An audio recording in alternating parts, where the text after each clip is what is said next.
इस स्टेट के chief minister के पॉलिटिकल सेक्रेटरी है आप। कर्नाटका के 28 कॉन्स्टिट्यूएंसी में अब तक का प्रचार कांग्रेस का कैसा चल रहा है? जब इलेक्शन की कैंपेन शुरू हुई तब से अब तक हर दिन इंप्रूवमेंट है। पहले हम खुद कहते थे कि भाई पेपरों में भी आता था कांग्रेस सिर्फ 5 या 6 सीट में जीतती है।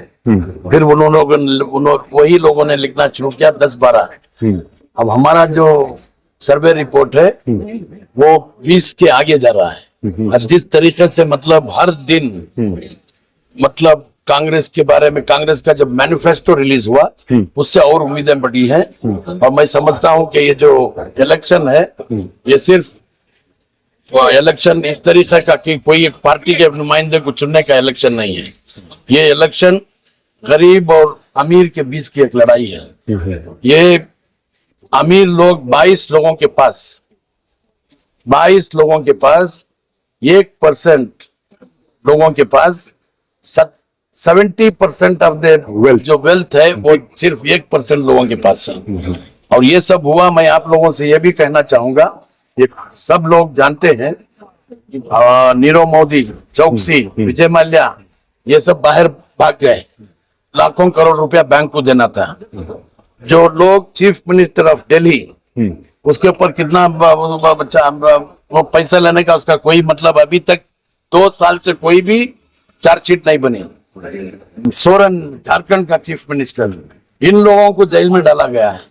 जो लोग लाखों करोड़ों रुपए लेकर गए उनको छोड़ दिया गया है। तो इस तरीके से लोगों को भी यह मालूम हो चुका है कि अगर ये हुकूमत रहेगी तो गरीबों के साथ इंसाफ नहीं होगा, गरीबों के साथ बिल्कुल नाइंसाफी हो रही है। इसके लिए ये लड़ाई गरीब और अमीर के बीच में है और इंशाल्लाह गरीब का रिप्रेजेंटेशन कांग्रेस कर रही है। और ये एक बात आज राहुल गांधी ने बड़ी अच्छी बात कही कि सारे हिंदुस्तान का एक एक्सरे निकाला जाएगा और एक्सरे में पता चलेगा कि कौन सी जमात या कौन सा समाज कितने लोग हैं। अगर मेरा अकलियत हिंदुस्तान के अंदर कितनी है, दलित हिंदुस्तान के अंदर कितने हैं, Adivasi economical survey, caste survey and economical survey based under जिसकी जितनी आबादी उसकी उतनी हिस्सेदारी।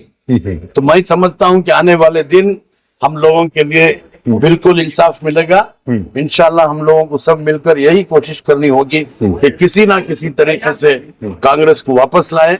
और हर फर्ज से मैं अपील करता हूं कि पिछले जो भी मतलब इलेक्शंस हुए हैं उसका डेटा हमारे पास मौजूद है। अगर 1000 वोट है तो हमारे सिर्फ 500 या 550 वोट पड़ते हैं। बट इस बार इसकी कोशिश इस तरीके से करनी चाहिए 1000 वोट भी इस बार पोलिंग। इसी को लेकर मेरे का इंपॉर्टेंट सवाल है सर। पूरे कर्नाटका का मुसलमान 99.9% कांग्रेस का हाथ पकड़ वोट देता है। इस बार मंसूर अली खान उनको वोट दिया, क्या पूरी कांग्रेस पार्टी मिलकर जिताई? क्या सिर्फ मुसलमानों की जिम्मेदारी मंसूर अली खान को जिताना? अभी कांग्रेस की जो 10 महीने की जो हुकूमत है इसमें कांग्रेस ने जो भी वादा किया था 5 गारंटी का, वो सारे गारंटीज लोगों तक पहुंची हुई है। तो लोगों की उम्मीद भी है कि कांग्रेस का ऑल इंडिया कांग्रेस कमेटी से जो मैनिफेस्टो रिलीज हुआ है वो मैनिफेस्टो भी पक्का इंप्लीमेंट होगा। और उस मैनिफेस्टो में खुला ऐलान किया गया है कि हर गरीब घर को 1 लाख रुपया 1 साल में देने का वादा किया गया। महालक्ष्मी योजना उसमें 8,500 रुपए पर महीना एवरी मंथ होता है जी। ऐसे ही किसानों के लिए भी कहा गया है, नौजवानों के लिए भी कहा गया है, श्रमिक वर्कर्स के लिए भी कहा गया है। तो एक बहुत अच्छा मैनिफेस्टो है। और आज राहुल गांधी ने खुले आम सभा में कहा कि जब 16 लाख करोड़ रुपया गरीबों अमीरों का माफ हो सकता है तो वो 16 लाख रुपया गरीबों को क्यों नहीं बांट सकते? सर वोटर्स के लिए मैं एक इंपॉर्टेंट अपील चाहता हूँ। जुम्मा का दिन रखा गया इलेक्शन का, उसके बाद 2 दिन की छुट्टी है, ऑलरेडी समर वेकेशन है, कई लोग बाहर चले जाते हैं छुट्टियां समझकर। उन वोटर्स के लिए एक अपील कर दीजिए सर, कितना जरूरी है वोट करना? भाई हर मस्जिद के अंदर हर जगह ये ऐलान हो रहा है कि पहले आप पोलिंग बूथ में जाकर वोट डालकर कहीं भी जाना है उसके बाद जाए। तो मैं अपील करता हूं कि इलेक्शन नहीं है कि जिहाद है। हर आदमी को भी कुर्बानी देनी होगी। अगर क्यू में खड़ना है तो क्यू में खड़कर वोट डालकर बाहर जाए।